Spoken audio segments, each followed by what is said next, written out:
What's up guys, in this short tutorial I will show you how to convert your photos to black and white in Adobe Lightroom CC.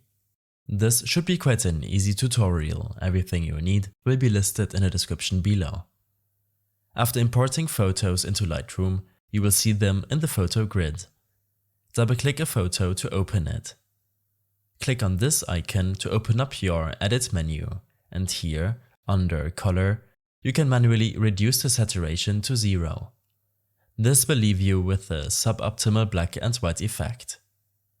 Under Profile, click on this arrow icon and select Browse all profiles.